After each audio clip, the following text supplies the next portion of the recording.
Welcome back to another episode of the Peak Performance Podcast. I'm your host, Thor Conklin, and I wanted to do a special episode because we're just entering the phases of the COVID virus situation that's affecting the entire world. And I wanted to get this message out to business owners out there, dental practice owners, and my sisters and brothers in the Entrepreneurs Organization. Today is March 16th. And about 6 weeks ago, I had a client, a very wealthy client, very smart client, start to self-quarantine. There was no issues with him. He wasn't sick, but he saw something coming. And quite frankly, most of us thought he was crazy. Of course, now we know that he's not. And about 3 weeks ago, I started doing all the preparation that I needed to do for myself, my family, move my investments into cash because I saw something coming that quite frankly, we haven't seen before. We may have seen it during the 1918 Spanish flu, but I saw something coming that looked like it was going to have a major impact. And unfortunately, it looks like that's what's going to happen. So I started working with my clients, getting them prepared. A matter of fact, the preparation with my clients actually started a year ago with regards to credit lines. If they didn't have one, I made sure that they went out and got one, even if they didn't need it. Interest rates were low then. And then what we did is we accelerated that process. If they had the credit lines, made sure that they pulled down enough cash so they had that available, because this is going to be a period of time where cash is king, and you're going to need that. Now, this is really not about, getting prepared at this point, because we're in the beginning of this, and this is going to be something that you're going to need to make it to the other side. So I want to focus on what the opportunities are. And that's really where I'm spending most of my time with my clients at this point. I have a dentist that is in Seattle, Washington, in the middle of all of this. And he saw business starting to decline, and he really didn't understand where, or what he could do to get out of it. So as we started talking, I realized that, one of the things we can do to protect ourselves is make sure we have a strong immune system. The immune system is strengthened by your body not fighting off other things. One of the things in dentistry is the bacteria that grows in your mouth that is going to take the immune system down with it. So what he's implemented was getting a hold of all his patients and saying, look, if you haven't been in for a while, get in and start a routine, actually, we're going to do a 6-week rotation as long as he has enough protective equipment to do it and has enough excess for his serious patients that need it. But getting out there, getting out in the community, getting with his patients and figuring out how to give them a clean and healthy mouth so their immune system is strong to fight whatever might come their way. So that's one example. Another one, I have a direct mail client. That direct mail client has a lot of restaurants that they do direct mailings for. That might start to fall off, maybe, maybe not. So what we did is we implemented a program where he's now contacting all of the IV clinics, the ones that do the B6, B12, and all those vitamin drips and stuff. That should be a business that is absolutely booming right now. If it's not, get the message out. So he's having a lot of success doing direct mail for them.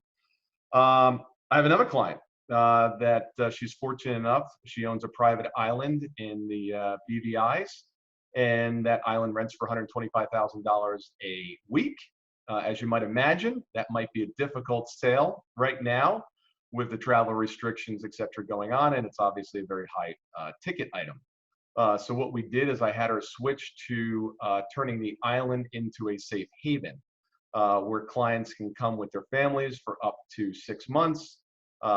Food, water, shelter on this beautiful private island with 22 bedrooms. And she's selling just a limited number of spots there. But the cost is $1 million for the 6 months.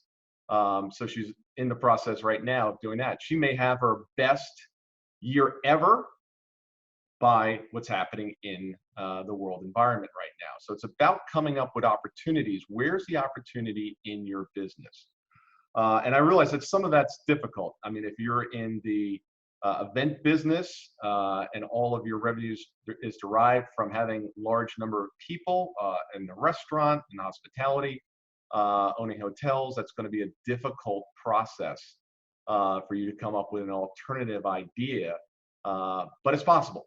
So it's about thinking outside the box and not thinking about your business as you currently know it. What could your business be? What business are you really in? What segment of a population needs your help? And how can you meet that demand? Digital marketing. Digital marketing client is having a terrific month because what he's finding is that people are actually settling down and spending the time to actually look at some of the proposals. And he suggested to them, let's divert the money that you were taking in advertising and spending at trade shows, et cetera, and let's move that over into the digital platform. An attorney. I have a healthcare attorney that also started to see declining numbers. And I said, look, you need to get out there and you need to proactively talk to all of your clients and find out what services you can provide to them today that is going to help them get through this virus situation. So that's what they're doing. They're working with the clinics, they're working with the hospitals, they're working with all the various other healthcare professionals they deal with and their legal needs. And then finally, this was one that just literally just came up, also an EO member. She's in the fashion world. She produces women's clothing. And she saw her sales significantly off. I spoke to her, today is Monday when I'm recording this. I actually spoke to her on Saturday night or Sunday morning. I kind of woke up with this idea and I said, wait a second, this is a great opportunity for you. So I gave her a call and she does clothing with these inspirational affirmations. I am brave. I am powerful. I am, amazing. And I said, look, this is a product line that the world needs right now. There's this hope or hopelessness and despair going on. Okay. We need to cheer people up a little bit. This will pass. So I said, you really need to get out there on your social media platforms and really start promoting the fact that, during this crisis, while you're at home, put on a happy face, put on this clothing and really start to shift your mindset. And I said, the other thing is step 2 of that, besides the social media and obviously on our web pages and et cetera, is I want you to call every single news outlet out there. Contact reporters needing a story, contact the local news, contact Oprah. Literally, I told her, contact Oprah, get on the Today Show, whatever it takes, call all the producers, just keep calling, ask who knows somebody, and just do it. And I can't make this up. She literally called me this afternoon, probably about 1 o'clock this afternoon, and said, Thor, you won't believe it. The local news is going to interview me tomorrow. I said, absolutely. So she said, I'm running and going to get my eyebrows, I don't know, not waxed or done or something. I said, no. I said, there's no time for eyebrows right now. What it's time for is to get the next one and then the next one. This is the time where you go to work. This is not the time to get your eyebrows done. I don't think I won that argument. When I was a consultant for the private equity community in New York, I spent almost a decade there, and I had the opportunity to work with airline manufacturers, and Kinko's was a client, and transportation, and healthcare, and gun manufacturing. I mean, you name it. There's probably not an industry that I didn't work on over the past or during that 10-year period. And why I bring that up is, if you look at what other industries are doing, very often the strategies, the techniques, and the things that they're doing, your business might be able to do something like theirs. Not that you're going to be an airline manufacturer, but each business segment tends to just stay in its lane, and it just thinks about things, well, this is how digital marketing is done, or this is how restaurants are done, or this is how manufacturing is done. Very often you can pick up things from other businesses and what they're doing it, apply it to your business, and transform your business in the process. So a couple things to do during this period. One is obviously stay healthy. Make sure that you keep your team healthy, protect them. I have no clients right now that have any of their people coming into the office. They're all working remote. We worked on those plans, started working on those plans 3 weeks ago to make sure that would be a seamless process. Now, I realize that some businesses, you can't do that. You've got to be there in person. For example, one example would be my dentist. My dentists are obviously not working from home. But anytime that you can, all the ones that can work from home are working from home. I talked about thinking outside the box. You've got to act fast. This is not the time to get stuck. I know in times of emergency, times of stress, times of difficult times, some people will just stop. Others, me, I just get going. I get laser focused, and it's like, okay, go time. That's just the kind of way I'm wired. Regardless of which way you're wired, it's got to be go time. Do not delay, act quickly. Seek those new opportunities. There's opportunities everywhere. Communicate, communicate, communicate with your clients, with your team, with your investors. Okay, make sure if you've got investors out there that you're communicating with them as well. Constant communication. Conserve cash. Cash is king. The only reason businesses go out of business is because they run out of cash. If you have expenditures that you were going to take on that were coming up, don't do it. Matter of fact, I have one client, healthy balance sheet. He's personally probably worth 20, $30 million. I told him that he's barred from buying anything that had a comma in it. And then, of course, he talked about me. He said, well, I think your prices have a comma in it. I said, look, besides me, I don't want you buying anything that has commas in it. So you can go up to $995. Other than that, you're barred. So he kind of liked that.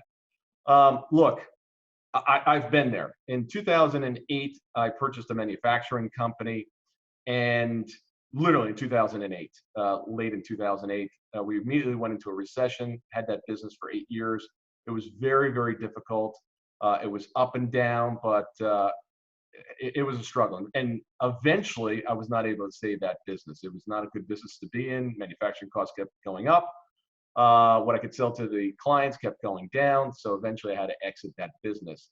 But before I exited that business, I poured $1 million in cash, in addition to everything else, into the business, trying to keep it alive, kind of prop it up, etc.